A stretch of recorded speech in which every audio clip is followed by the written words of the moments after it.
ছোট্ট একটা ভুলের জন্য যে মানুষটা চিরজনের জন্য চলে যায়, সে আসলে পাশে থাকার যোগ্যই ছিল না।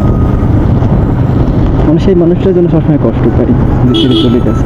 আরে ভাই যেতে দাও না, যে চলে গেছে তাকে যেতে দাও, কারণ সে তোমার পাশে থাকার যোগ্যই ছিল না। আমার তার জন্য কেন কষ্ট পাবো? আমি এরকমই ছিলাম আগে, একজনের জন্য খুব কষ্ট পাইতাম। এখন মানিয়ে নিয়েছি, এখন আর তার জন্য কষ্ট হয় না। কারণ আমি তাদের যেমন মন দিয়ে অনেক ভালোবাসতাম, তেমন সেও কি করতে জানেন, সেও কি আমার মতোই অন্য একজনকে মানে তার মন থেকে অনেক ভালোবাসতো। এটাকে আমি বুঝতে পারতাম না। তখন অনেক রিসার্চ করলাম নিজের মধ্যে, করে দেখলাম না, এটা তো ঠিক, আমি ঠিক করছি না। কারণ আমার ওর যেমনটা ভালো লাগে, আমার মতো ওরও আবার অন্য একজনের ভালো লাগে। আমি যেমন ওরে পাওয়ার জন্য মন যেমন উথাল পাথাল করে, তেমন ওরও অন্য একজনের পাওয়ার জন্য মন উথাল পাথাল করে। শেষ জন্য কি ভাই, চলে এলাম, মন থেকে তার বিরক্ত করা ছেড়ে দিলাম।